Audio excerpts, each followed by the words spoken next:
feel like I should be singing something here. Do you want to sing our intro? No. Yeah, you could. We'll let you. Welcome. What does this pay, by the way? We never discussed that with my writer. Oh yeah, sorry. We'll see how many views you get.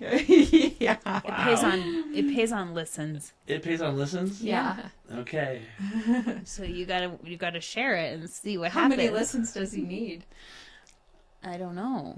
I'm like, Like let's see. So 100,000 or something? Lunch at Bay Joe's is about $9.50. So, I mean... Oh, so lunch. You're just asking for lunch? I'm shoot. easy. You get. We can do that without you talking. Let's go there now. Let's I'm go hungry. there. Yeah. All right. Okay, should we start? Okay. Welcome. You're listening to Beyond the Front Door podcast with Lindy and Rhea at Peak Properties, and we are real estate agents here in Cheyenne, Wyoming. We bring you real estate stories and other stories that inspire you, make you laugh, cry, cringe, all the things. So come on in. We put the real in real estate. Yes. And we're continuing with Santee Week. Yes. And what we mean by that is our episode before this was with Amanda Santee, and now we have Jeremy Santee, Yes. her husband here. And Yep. the Santees are wonderful, so we're really excited. They are. So welcome, Jeremy. Thank you Thank for you coming. very much Yes. for having me. Thanks so much for coming. So if you could start off and just tell us a little bit about yourself, where you're from, what got you to Cheyenne, what your career path has been, and a little bit about your family. Maybe not necessarily all in that order, but just tell us a little bit about you. Excellent. Do you want the long or the short version here? The How long, much time do we have here? My name is Jeremy Santee. I'm a mortgage lender with American Pacific Mortgage. I've been in Cheyenne about 24 years. I came from Southwest Kansas. I was a manager at a shoe store, and so they moved me to Cheyenne. And I thought that Cheyenne was going to be a brief stopover, and God had other plans. And so now, 24 years later, I have been married almost 18 years, and we have 2 children. My daughter Elizabeth, who is 7, and my son Elijah, who's 5. So, Awesome. What Everybody shoe store thinks- did you work at? Trade Home, it used to be in the mall. Yes, I loved that store. We On actually, the corner there by Dillard's. yeah, exactly. I We was think I bummed actually sold Amanda shoes before we ever met, so that was kind of a fun story to go back and Oh, really? reminisce. Definitely, She's like, I know you. it was fun. I enjoyed working with people, and never realized that was the start of a sales career, and ultimately into mortgage lending. So it was fun. I do think that sort of the careers we have in our 20s sort of set the stage for the rest of our life, in terms of whatever it is that you learn, your skill set, you kind of figure out what you like and what you don't like. And I would agree. It does seem like it, like I said, sort of paves And the I way. do think you could do anything with people because you are a people person. Well, thank you. And I think you talk really well and you're easy to talk to. So yeah, I can see why you would end up in Sales. real estate and lending, we'll get into it people. later, but just thinking about, you think about what you do now, what you're passionate about. I never would have imagined being in this particular position. And what I tell people is I feel like I've won the lottery. Never would I have thought that I could have the opportunity, have the family, and just the ability. But it all started in these weird little, positions that I've built on that I wouldn't have expected. So speaking of that, and you haven't said the word around the world yet, but your wife did. Yes. So we already know you went around the world. We already know you've been around the world a little bit. And so we have a couple of questions we want to ask you that we asked Absolutely. her. So she explained a little bit about the traveling was related to mission trips and helping people around the world as it's associated with your church. First of all, what was your favorite, your favorite place to travel to? Probably Venice, Italy, for a couple reasons. I would hear people say that, when they've gone to places, it was magical. I didn't understand that. And then, when we're at an evening and, here I am with my wife in a place I never thought I'd be able to visit, let alone twice, and we're dancing under a streetlight by the Venice Canal.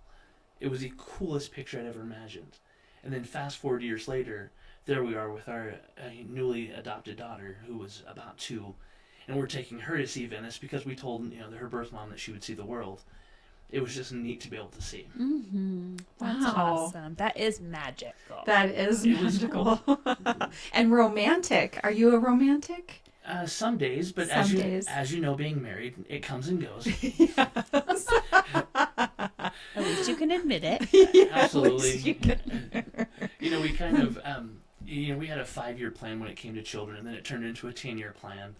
But we started out, working with, going to missions trips, working with our local church. We were in Africa, China. We did vacations, worked in Mexico, the Bahamas, Puerto Rico. And it was just fun to be able, we didn't live very extravagant. We worked to travel.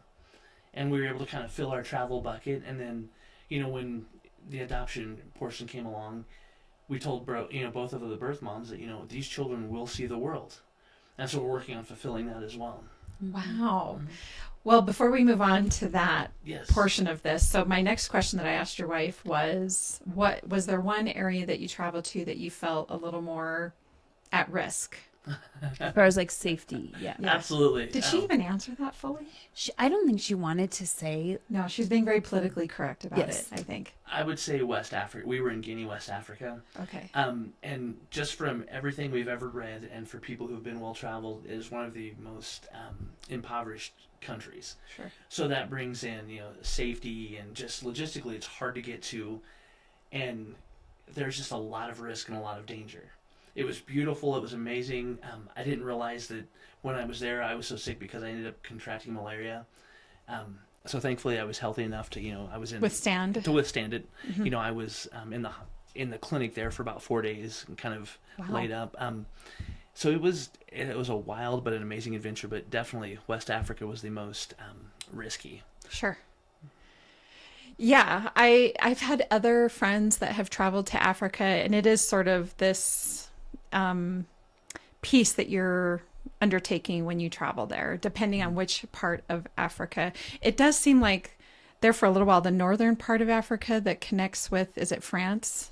Correct. Right. That in there can get a little sketchy sometimes. And so I've heard people talk about sort of how you manage that risk and the things that you do to sort of take care of yourself. But I have a hard time conceptualizing, going there, and whether it's that you're vacationing there or that you are helping there, whatever it is that you're doing. I would really just want to have somebody with me that knew what they were doing, I guess, in terms of going to Africa. Definitely. Right? And Yeah. most of the time that we're in countries, we're working with locals and people who have been there and know the surroundings. She said that too. But the reality is, as an American, no matter where we've been, you stick out as an American, no matter how much you try to be incognito. And also the reality is, when you go to these places, they wonder, why are you here? Why have you come to my country when my desire is to leave my country? And so then as you work with them and try to explain, I'm here to help, but what does that look like? In each area, it's, unique to that situation. Well, and there is just on the political realm of it, you can remove people from their country, but it doesn't necessarily solve the problem. Solving the bigger problem is healing where they came from so they can stay there and continue to contribute Correct. to their community. Correct. That's sort of the 'cause they the can't- end goal. Yeah, you can't always just leave. Correct. And, having a stable political structure creates a stable economy. And, that all ties into the logistics of having, water and roads. And it's very difficult in those places because it takes time, it takes effort, it takes a lot of money. And some things, something that had been stable for years could be broken in a single generation. And so then it just, you're kind of putting a Band-Aid over an open wound. And, you try to go there, love on the people, and do what you can in your scope of ability. Yeah. I think that we have a lot to be thankful for and count our blessings here in the United States. It at times, especially right now, can feel like things are divided and volatile and all of that. But I really appreciate what you're saying about making the promise to your children's families that they would travel the world, because that's really the best way to gain perspective, right? Oh, it And is. to be a little more culturally sound. Because, the world doesn't see America as we think we see it. And people, I believe, at their core are great people. They want to love. They want to treat others well. And when you get outside of your surroundings, it makes your current situation seem more I didn't realize how much I had had. I came back from one of our mission trips, and I sat on our couch in a home that we had rented, very, basic. We didn't make a lot. And I'm looking at the bare walls and the couch and the chair, and I'm like, wow, I am so blessed. We have so much. If most of us are, wealthier than the majority of the people in the world, and we lose sight of that. Because, as my world as a mortgage lender, we help people finance. As you guys, as real estate agents, you're buying the newest, the greatest, the best. Just having a roof over our head is enough. But we lose sight of that. You're right. I would agree. And really, as times are changing and the price of homes is increasing, we are having to sort of adjust our expectations as to what we're going to live in on a daily basis anymore, especially first-time home buyers or... Definitely. Yeah. And it's fun. And like I said, we'll talk about this later, but the idea of home ownership is the number one way that someone can increase their wealth and grow the legacy of their family. It changes your standing and outlook in a community. It changes your abilities. When you own a home, it sets the tone of your financial future. And I don't say that as someone who benefits from someone buying a home. I've seen it, I've lived it, and it's impacted our family. Yeah. That's why we kind of say, like, we started this whole podcast, it was about real estate, but it became something bigger because it falls into Into every aspect of Yeah. the community. Real estate or isn't your a life. standalone Yeah. subject. Well, it does. And you think about your why. A lot of times there's been a thing where people say, tell me about your why. What's your why? And, I love being in front of people. I love telling you. I like making people laugh. But when you get to the core of, like, why? Why do you get up every day? What is your why? And when I could look at someone and say, it's my children, it's my wife, it's my family, well, then that sets the tone for everything you do from when you wake up to when you go to bed. Right. And how you structure your career, and it motivates you. It does, yes. It is very motivating. So, what are we chatting about today? Are we chatting adoption? Are we chatting mortgage? What would you like to do? Or would you like to cover or both? It's kind of both. My biggest passion, obviously, is adoption. We were able to grow our family through adoption. The short story, when my wife and I got married, we knew that, one day we'd have kids. It was a 5-year plan that we pushed to a 10-year. We love to travel. We love to spend time together. And when it came to that time, we're like, you know what? Let's pursue adoption. And I feel like that's an intimidating proposition for a lot of people because it's messy. It's expensive. Time consuming. Absolutely. There's a lot of unknowns. And just to get to that point, we had to have a home study. Someone had to come into our home, look at our finances, look at our home. If you have biological children, you don't have to worry about You what just if. had them. Exactly. And no one said, Maybe are there you should okay be. to have them? Right? Maybe there should be. There should be. That thinking about holding your newborn. What happens if somebody changes their mind and they want to take the child back? Yeah. Those are things that you don't have to think about, and nor should you if you have a biological child. And so as we were doing our home study, I had a colorful childhood. Well, short stories. It wasn't the most ideal. And the caseworker put her pen down and said, you're lucky to be here. And it kind of took me back because I only know what I know.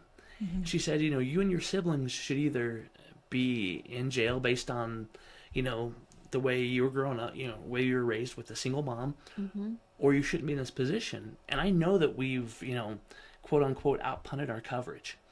I feel like I said, I feel like I won the lottery. I never expected to be married, didn't expect to have children, didn't expect to have the career that I have.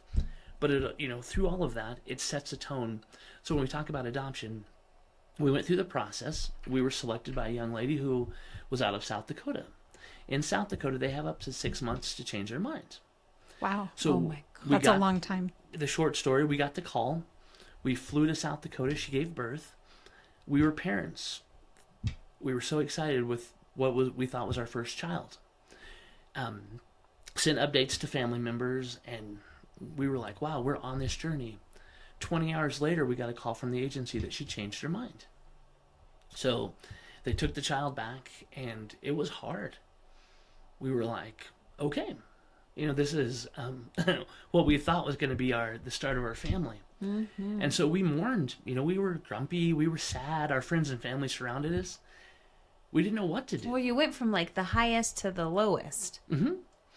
And so 20 hours. absolutely. And so, we were kind of struggling with, because it was a bittersweet decision. The birth mom changed her mind. She wanted the child back. We understood, but it was, heartbreaking for us as well, because there's always a give and a take.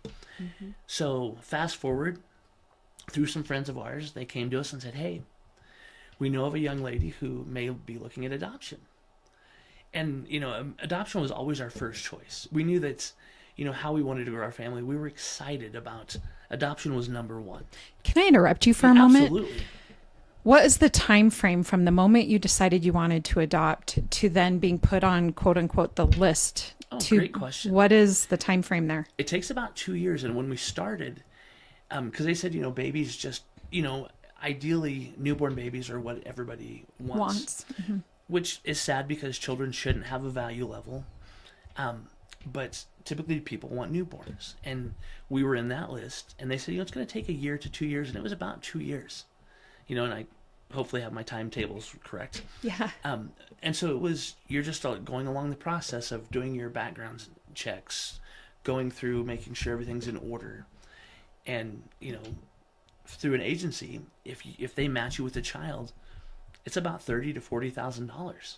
Wow. So where does that come from? For us, we fundraised. We had people, we did a garage sale. We also had equity in our home, which is the home ownership portion. Sure. And I'll get to that in a little bit. But so we didn't know what was going to happen. And then, some friends of ours said there was a situation that a young lady wanted to adopt out her child. So we started talking, and we were blown away at how fast it progressed. It was in a matter of, a few days that she wasn't due for another month or so. She gave birth 2 days later after we met her. It was that quick. Wow. Our daughter Elizabeth was born. The most beautiful, sweet, perfect baby here in Cheyenne. Well, in Wyoming, you can relinquish rights as a parent at that moment. So she then relinquished her rights. We stayed at the hospital for 2 days and took her home, which happened to also be on my birthday. Wow. So there wasn't a grace best period present. for relinquishment? What's that here in Wyoming? In Wyoming, it still takes up to 6 months before Okay. they can award official custody. Okay. But unlike South Dakota and other states, they can sign over the parental rights. So Okay. there's a 6-month process to go through all the legalities. I see. But she could do it on the spot. So it depends on the state. Correct. And then if you go through an agency or like a private adoption. And so for her, it was a private adoption with a family attorney, and so that expedited a few things. But there still is, through the court system, 6 months. So our family was complete. And shout out to that mother. Right? It's heartbreaking. Yes, It is to make heartbreaking. the big decision It's to so put your brave. child. It is so brave to put your child up for adoption, and to make sure that you carry that I'm child just going to to cry the term. whole day. I know it is. So there's a woman I follow on social media. Her name is Monica, and she puts baby boxes in, do you know who I'm talking about? In fire stations around the country. And it's because even if there's a safe haven law, doesn't necessarily mean that women feel safe dropping their child off. There's some shame or whatever it is that's so associated with doing that. And so there's these baby boxes around the country where women can walk up to a baby box and put their child in the box and walk away. And I have a huge amount of respect for the women that do that as well.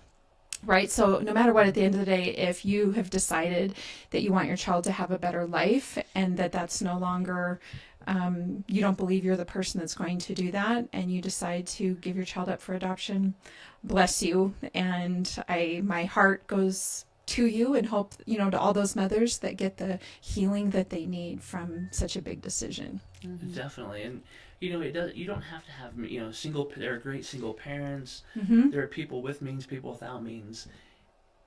People raise children throughout this world with very little. Yep. And I honor and respect people who can make that decision to say, for whatever reason, I feel like my child needs to be with someone else. And it is heartbreaking. Yep. Because someone gains the greatest joy, someone loses one of the biggest losses. So at that point we had, we were growing our family, and we were dealing with a newborn and all that entails. And it was just amazing, just an amazing time. And so Is it a closed adoption? we had shared updates up until about a year. Okay. And then so we've provided, an email address so that details can be shared at a later date, because there's also a point at which it's age appropriate. When both your child's going to ask about it. correct. Right. Both our children know that they're adopted, and they'll ask at different times, and we'll take them through age appropriate questions. We had a lot of friends that had come out, and let us know, hey, I was adopted. I had no Wow. idea. And they would share their stories. Hey, my birth parents, my biological parents did this, my adopted parents did this. And they kind of walked us through a how-to of, this is what was shared, this is what really worked. And I know everybody's different. This is what, I appreciated. And so we kind of leaned into that to say, tell me, How do I do this the correct. best? My situation was a little different, but I was adopted by an older sibling who, my brother, who was stationed in the Coast Guard. So at the age of 16, I went from a little town in Kansas to the island of Puerto Rico. And so, Holy buckets. there's a lot of dynamics that, adoption has really shaped our family. And so it was just neat that, my in-laws, they had their first grandbaby, my brother-in-law, all my family, it took having a baby for all my family to converge on Cheyenne, which was amazing. Isn't it amazing how that that works? works. It was. I'm like, I The love power you of guys, baby. and here comes the baby. And just, for them to know, because at some point they're going to question, how did this adoption come about? Why was I adopted? And so we worked so hard on building that foundation, building that structure of, man, you were loved so much that everyone wanted to give you their best. It was amazing, It makes me emotional, obviously. Yes. Yeah, me too. And then Okay. fast forward, we were open after one. Fast forward, through another amazing set of friends, said, hey, we know of another situation. Well, this was a little different because the birth mom was in Colorado. Well, state to state, you have to do, go through an agency. And what I thought was interesting about the financial portion was you had to use an agency. Well, if an agency is already with a pre-matched family, it could be, 8 to 10,000. If they match a family, it's 30 to 40,000. And the young lady who we admire so much and built a great relationship with, she said, hey, I have an agency that I'm working with. I said, okay. So my wife tried to reach out and they wouldn't call us back. And after multiple times, my wife got on the phone. She's like, hey, I feel like you guys are giving us a runaround. To which now they were magically able to get on the phone. And we had asked to use a different agency that we used in the past, and she agreed. Well, all of a sudden things started moving because it's also a business, unfortunately. Yes, and Yeah. they were trying to make more money. Definitely. And I feel like at your core, because our first adoption was so public, that we fundraised, we let everybody know, like, hey, we're on the search to grow our family. A lot of people came out and said, hey, can I ask you? Tell me about fertility. Tell me about, how do you feel about having one that looks like you? We're struggling. And we explained to them, adoption was always our first option. According to, doctors and medical appointments, we should be fine.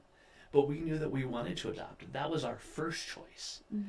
And so, we, together said, do we feel like we need a biological child? And we said, no. We look at our children and we feel like they were placed here for us. I don't feel like things happen, by accidents. And it's funny how much they emulate us, how much, these two different children have come together. They needed each other. We needed them. And when people adopt, I'd have people come out and say, man, you did such a great thing. No, I didn't. I feel like I was the one that was blessed. My wife was the one that was blessed. Like, wow, that was awesome. I'm like, I feel like I won the lottery.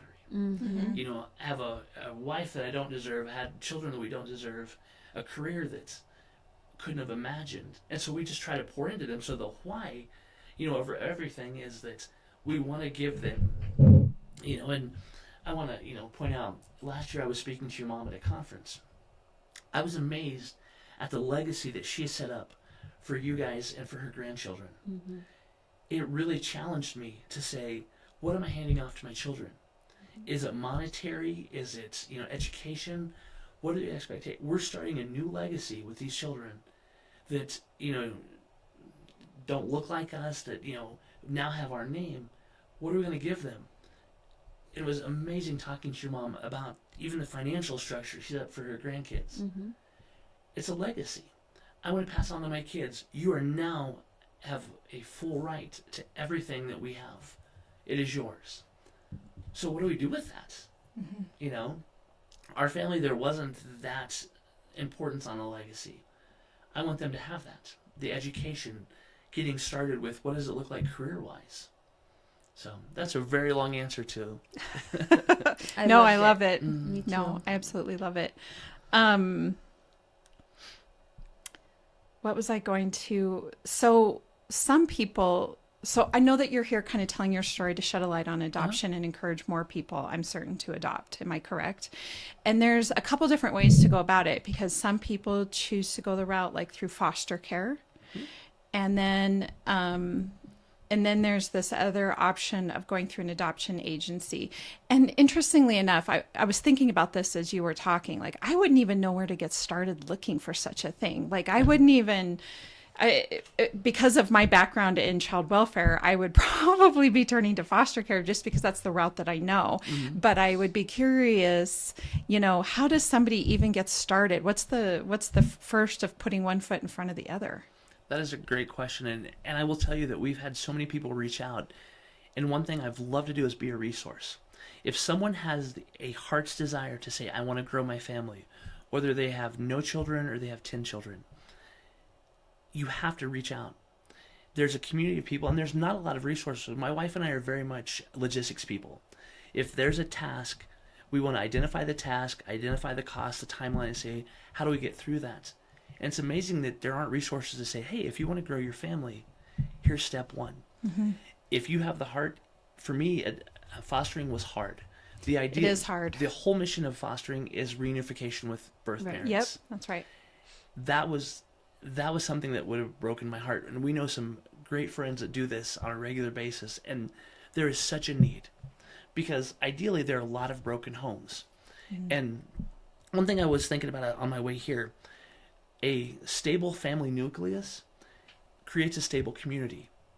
If you look at at criminals in general, you look at suicide, you look at a lot of trauma. When you have a stable family, it limits those numbers. Most of the people that come through the judicial system come from a broken home. That's where fostering, that's where adoption, that's where supporting those single parents, whether we have those children in our homes or not, that helps create a life that they didn't realize was available. So to answer your question, yes, there are foster organizations to where you do have to get background checks. You do have to, qualify. As far as adoption, there are state agencies, there are private agencies, and most of the time, people say, well, I don't know if I can afford it. That's a legitimate concern.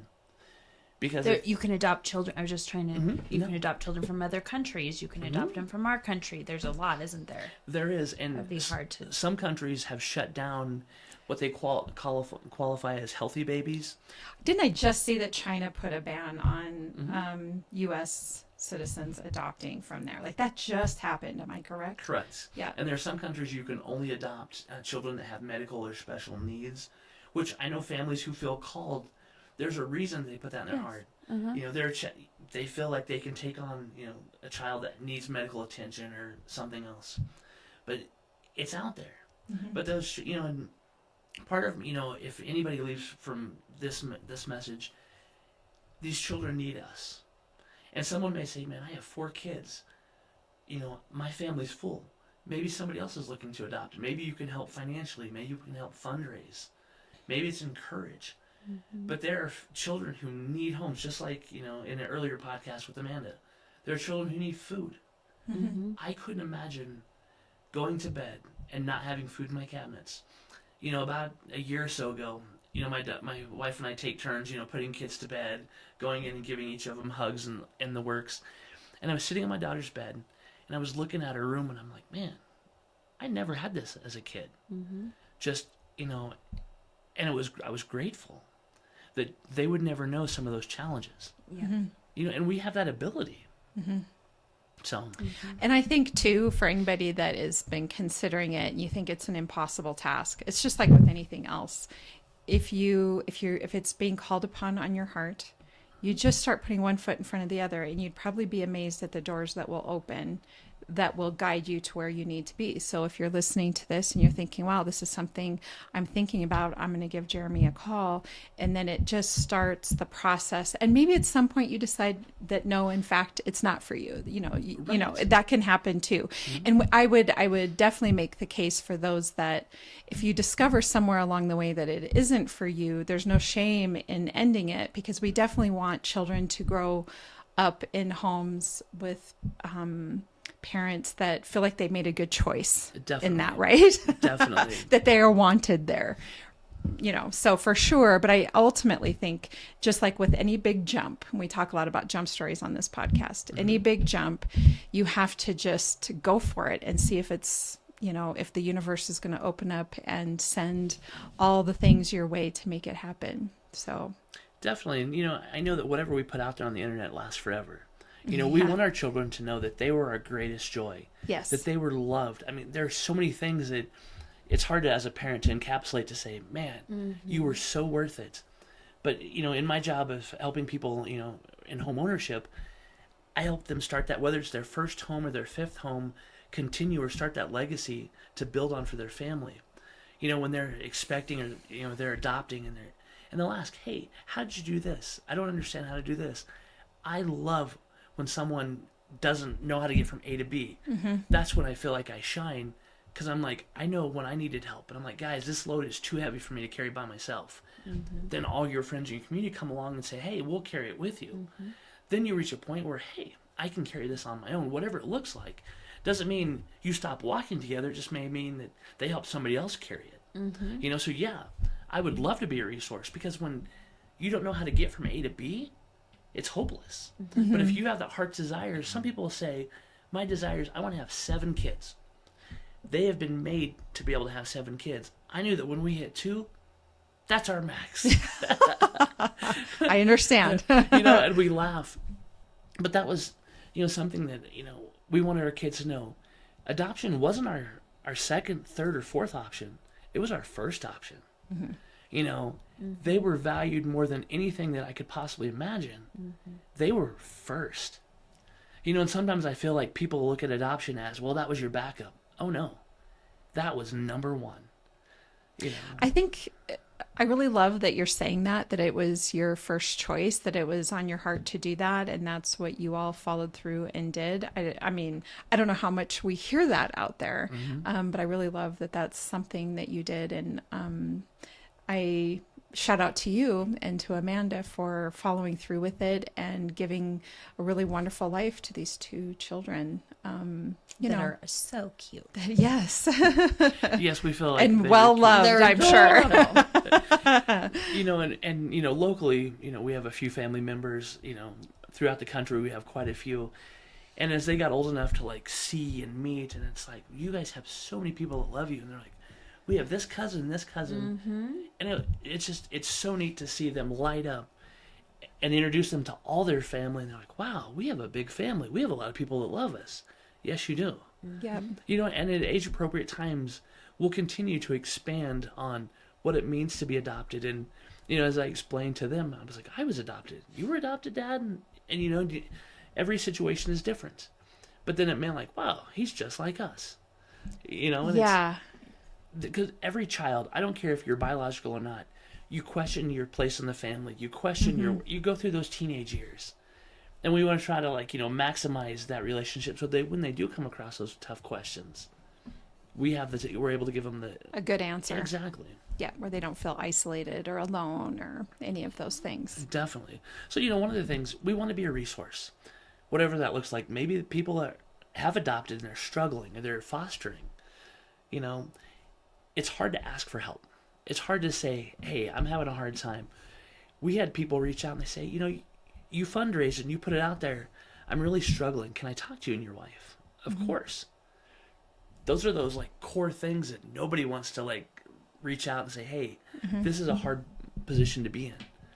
Well, and I think too, the other benefit is that if you're kind of going along the process and something happens that sort of shakes you up, that you can talk to somebody and say, is this normal? Is this not normal? Did you run into this? Whatever the case is. I have a friend that adopted I think both of her children were from Africa. Okay. So she had biological children that were grown and raised, and then her and her husband adopted.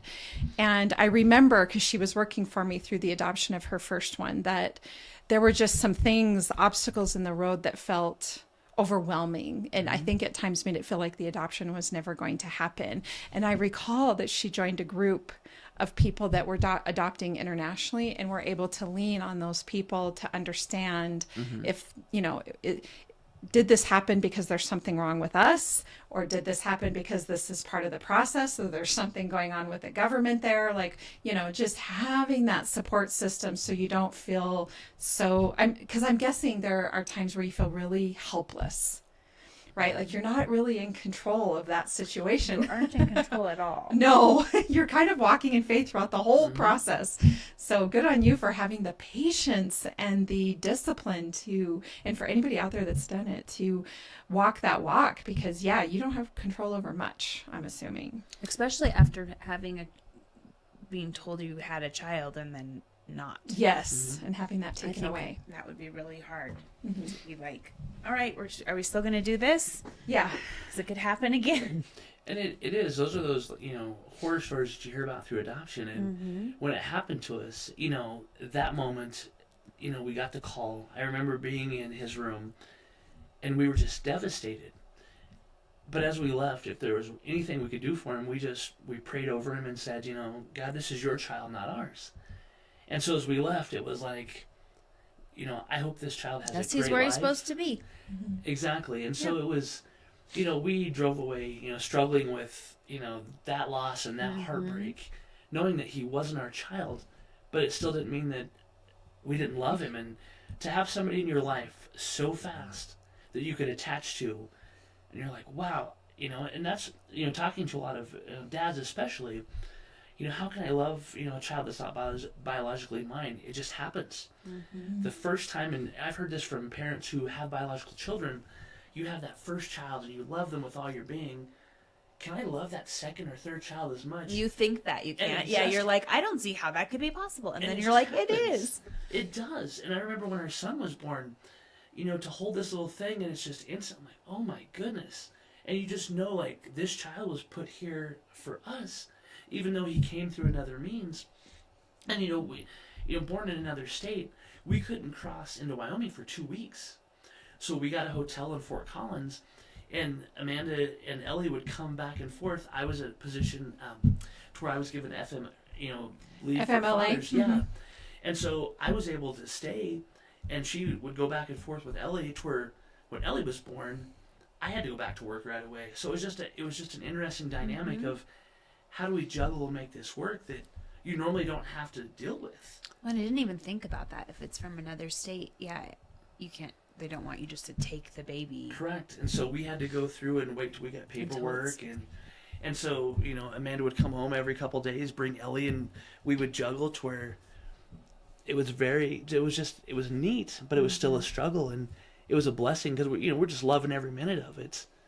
And we had a daughter and a son, and we both kind of knew after the second one, we're like, you know what, I feel like our family's complete. And so then we just started living life and doing what you do. I can connect with what you're saying about loving a child even if it's not biologically yours, because I think too that sense of protectiveness and that sense of caring for, and once you've invested your mindset around feeding them and diapers and a room and all of those things to make sure that their overall comfort and safety and that they're feeling loved. I mean, how often is it just in everyday life where we meet a friend or a potential future partner and connect really fast?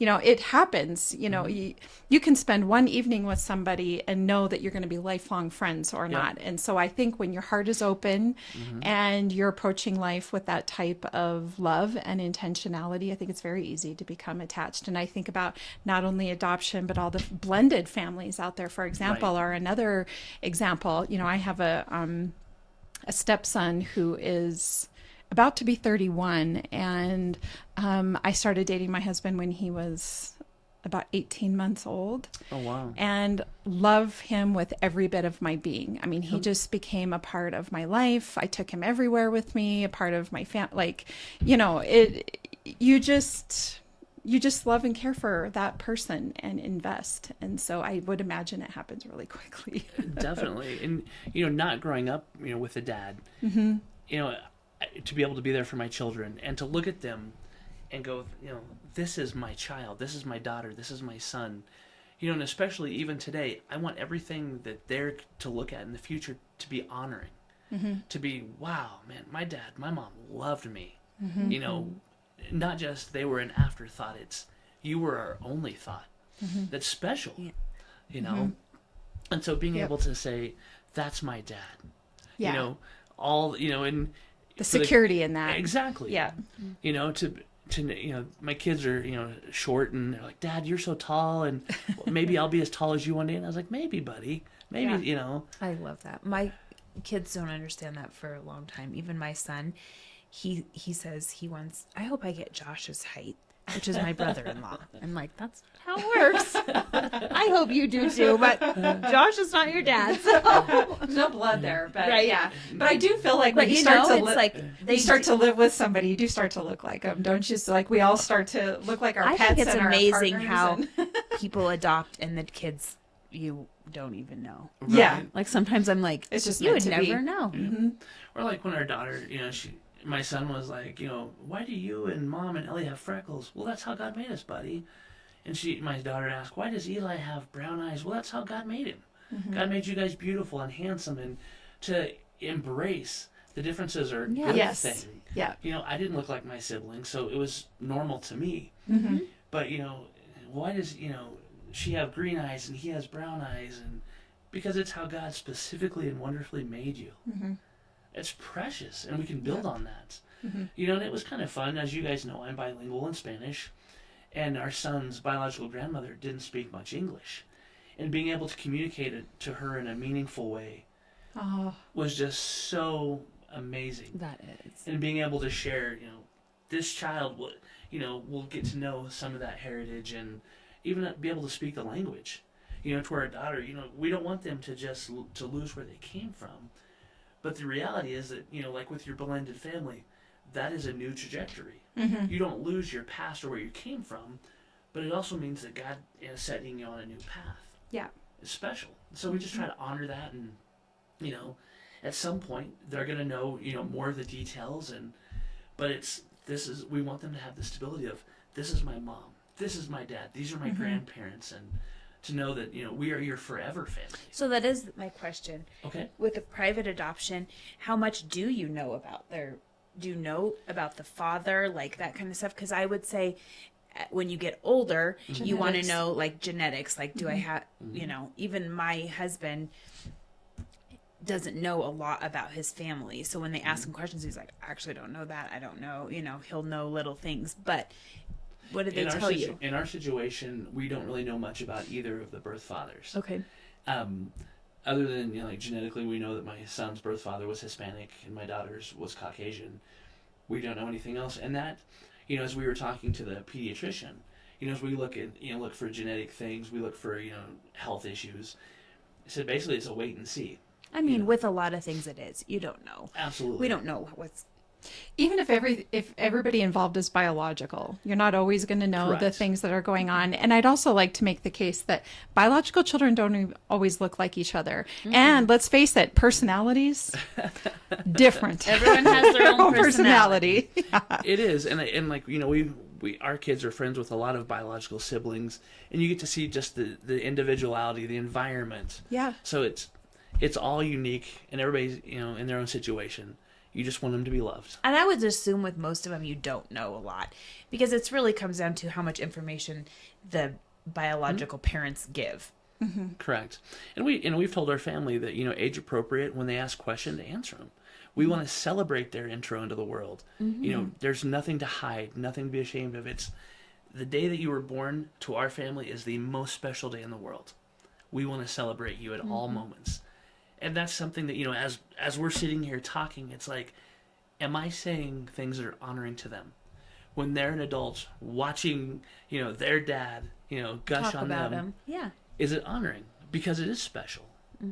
Well, and I think too, it's just smart because in this day and age of technology, they're going to go searching for it at some point anyway. Yep. So the information that you can provide and the love and the support and, like you say, celebrating their entry into the world is probably going to make that process whenever they do that, if they do it, is going to ease the emotions of it all, would be my assumption. And I think this day and age with all the genealogy websites out there and everybody, there's, I think a lot of, adoptions are coming out, biological parents are coming out, probably family secrets are coming out, the whole shebang. And we know that children oftentimes go looking. And so whatever you can, the fact that you've made it such a loving process all along, I have to imagine is going to make that even better when the day comes. Definitely. Yeah. You try to give them your best, Yeah. and let them build on that for their children. Yeah. But as parents, and from a faith standpoint, I'm grateful that God would allow us a front row seat because as you know with your children, you see these amazing personalities, just complex, funny, interesting, and you try to build into whatever their passions, their desires. And I sit and watch, and I'm like, wow, you guys are amazing. And it's neat. It's a gift. Oh, it's just Yes. to sit back. And there are things that, my wife is very intuitive to look at something. She goes, did you catch this? I didn't even think about that. And so it's just neat to see, or my son who is all boy at his core. He's a sweet little boy, but at his core, sometimes just needs a headlock. And my daughter who's like, Dad, can I have an extra hug? Oh, my goodness. Absolutely. Yep. It's just neat to see, and every family has their own, unique things. Yep. But, side story, last year we were able to go to Puerto Rico for a family vacation. And to take them to a place, where I lived for a couple of years, graduating high school, and to see them on a beach. And them just to be like, wow, it was something that, as an adult, I couldn't have imagined at their age. And to see them, dive in, we had little snorkel masks, and, my daughter was making sandcastles. My son's like, Dad, look at the bumblebee fish. And I'm like, of course, bumblebee fish. I stick my head in the water and there's a little black and yellow fish. Bumblebee fish. Makes sense. Absolutely. And then my daughter builds her sandcastles and out in the water, and that's the why. So I'm thankful to be able to have that opportunity. So.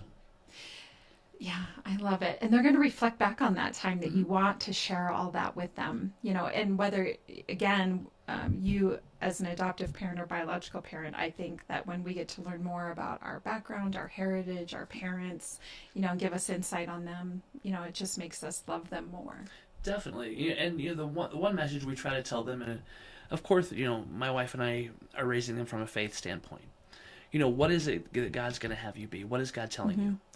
And when I asked my daughter, she's like, well, what do you mean, Dad? I said, when you think about when you grow up, ask God what he wants you to be. That's your guiding principle. And so it's instilling, that's how we live, and we're going to grow that in them as well. And then we just pray that, they follow whatever their passion is, and we're excited to see how that comes about. Sure. Wonderful.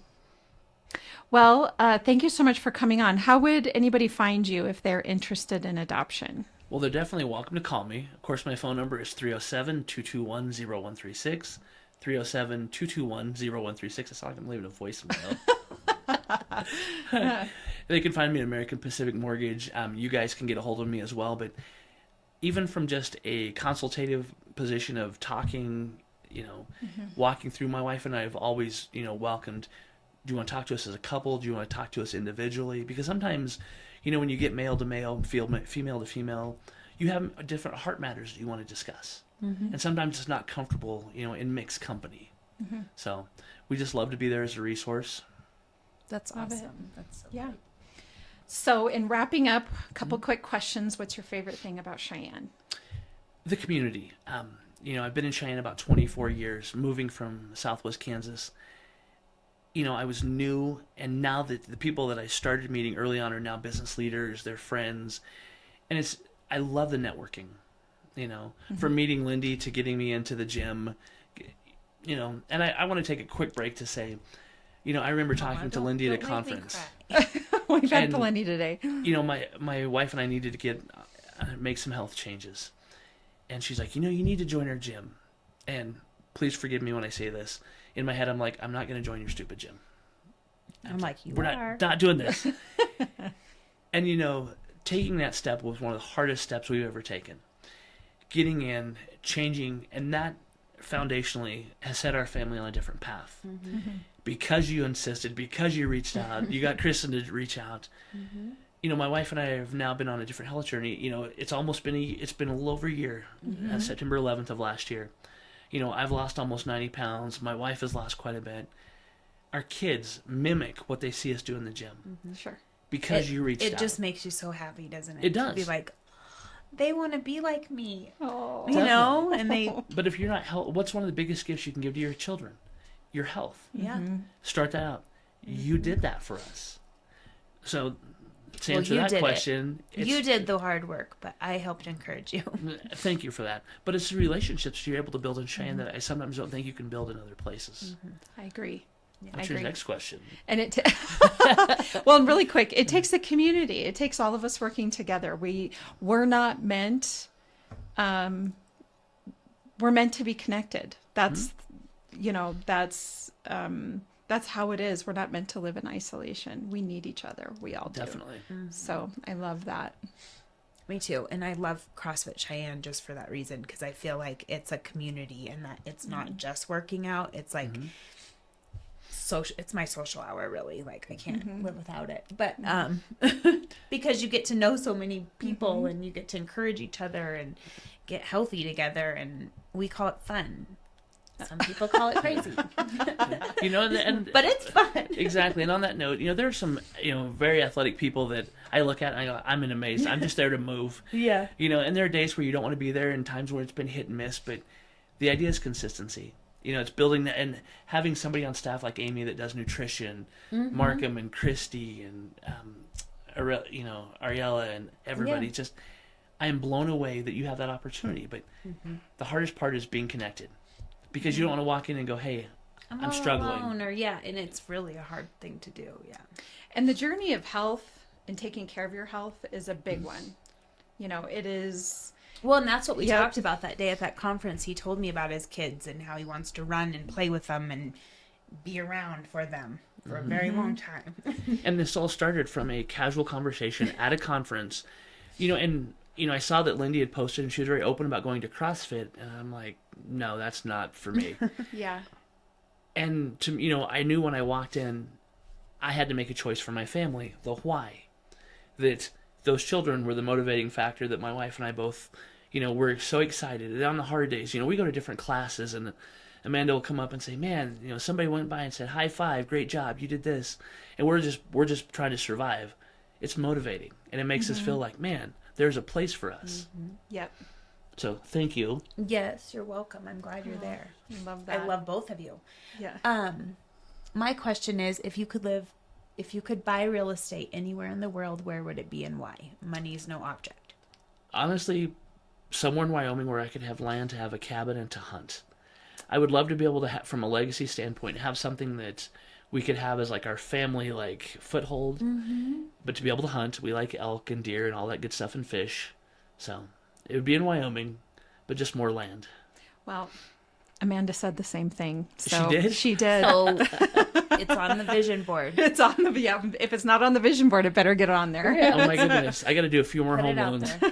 Right, exactly. That's how I feel. I'm like, how do I make more money? Thank you guys so much for having me. Yes, thank you for so coming. much. And I just realized I didn't do this after the last. So we were talking earlier about how, you show up every day to the whatever it is, the thing that you've committed to. Now, some days you're 100%, some days you're only 50%, but as long as you show up, right? And so I actually felt like today I was pretty 100%, but I forgot to say this last part during Amanda's, so it's going to count for both, I guess. Anyway, for anybody that is... if you're looking to buy or sell real estate, as you all know, Lindy and I are realtors here at Peak Properties, and we would love to help you with that. So you can find us at www.southcheyenne.com, as well as all of our social media channels, and of course, Beyond the Front Door podcast on YouTube, iHeartRadio, Spotify, and Apple Podcasts. And we hope you have a really great day.